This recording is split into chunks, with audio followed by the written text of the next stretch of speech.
Hello friends. तो जैसा कि हमने अभी तक के वीडियोस में देखा रिटायरमेंट प्लानिंग के बारे में, किड्स के फ्यूचर प्लानिंग के बारे में और इंश्योरेंस प्लानिंग के बारे में।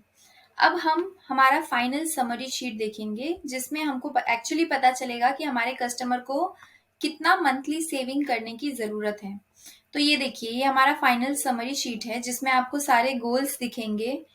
कस्टमर का एज, कौन से एज पे उनका वो गोल आने वाला है वो दिखेगा। यहाँ पर अभी उनको वो एज पे, वो गोल पे पहुंचने के लिए कितने इयर्स पेंडिंग है वो दिखेगा। उनको टोटल अमाउंट कितना रिक्वायर्ड है वो दिखेगा। फिर यहाँ पर डिफरेंस आपको दिखेगा। अगर किसी कस्टमर ने पहले से कोई प्लानिंग करके रखी है, अभी फॉर एग्जांपल कि आपका कोई कस्टमर है अजीत सेठ करके, जिसने ऑलरेडी अपने बच्चे के एजुकेशन के लिए पहले से कोई एक प्लानिंग करके रखी है, तो वो यहाँ पर उनका वो वैल्यू आ जाएगा और उसके बाद आपको यहाँ पर डिफरेंस दिखेगा।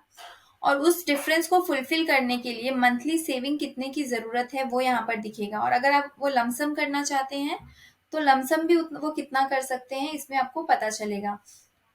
अभी फॉर एग्जांपल रियांशी का एसएससी है, उसके लिए 1,48,000 की रिक्वायरमेंट है। अगर वो मंथली सेविंग के थ्रू जाते हैं तो 883 रुपीज़ उनको एवरी मंथ सेव करना पड़ेगा। और अगर वो लमसम करते हैं तो उनको 82,000 का लमसम सेविंग करना पड़ेगा।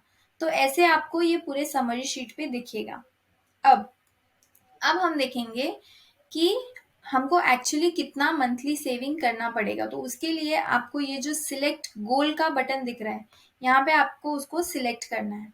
ये देखिए, जैसे ही आप इसको सिलेक्ट करेंगे ना, आपको यहाँ पर मंथली सेविंग रिक्वायर्ड का फिगर आ जाएगा। 65,758 का सेविंग करने की जरूरत है इस कस्टमर को।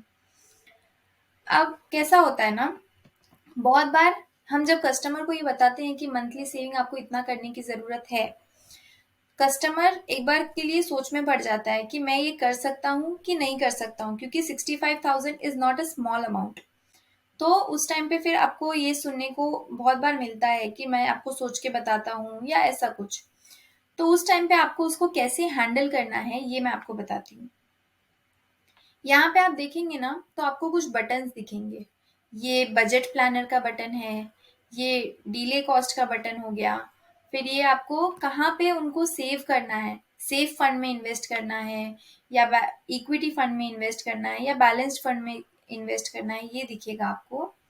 यहाँ पर आप जाओगे तो आप रिमाइंडर सेट कर सकते हो उसके लिए।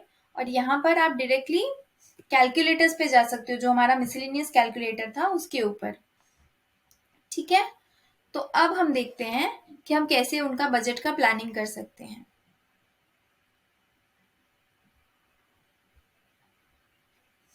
ठीक है, ये देखिए, अब आपको कस्टमर को पूछना है कि इसमें से ऐसे कौन से गोल्स हैं जो आप ऐसे भी मैनेज कर सकते हो। तो कस्टमर हो सकता है कि आपको बोलेगा कि मैं मेरे बच्चों का एसएससी और एचएससी मैनेज कर सकता हूँ, क्योंकि वो माइनर अमाउंट है, वो इतना बड़ा अमाउंट नहीं है। तो जो भी गोल्स वो खुद मैनेज कर सकते हैं उसको आपको डी सिलेक्ट करना है।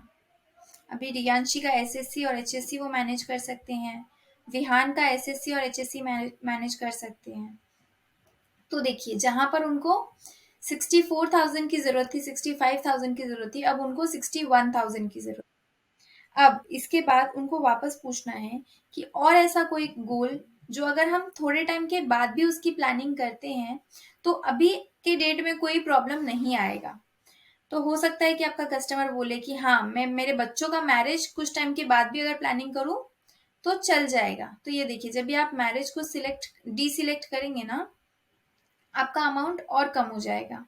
ये आपने रियांशी का मैरिज को डी सिलेक्ट किया और ये विहान के मैरिज को, अब ये 52,000 का फिगर हो गया। अब यहाँ पर भी कस्टमर बोलता है कि मेरे लिए 52,000 भी मैनेज करना इतना पॉसिबल नहीं है, क्योंकि मंथली 52,000 सेव करना इज नॉट सिंपल।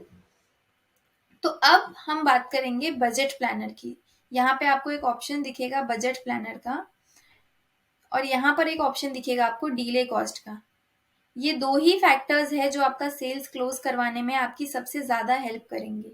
ये दोनों फैक्टर्स के बारे में हम इन डेप्थ अपने नेक्स्ट वीडियो में समझेंगे कि ये कैसे वर्क करेगा हमारे कस्टमर के लिए। ओके, अभी के लिए आप इसको समझिए और इसके ऊपर प्रैक्टिस करना स्टार्ट कीजिए। Thank you so much.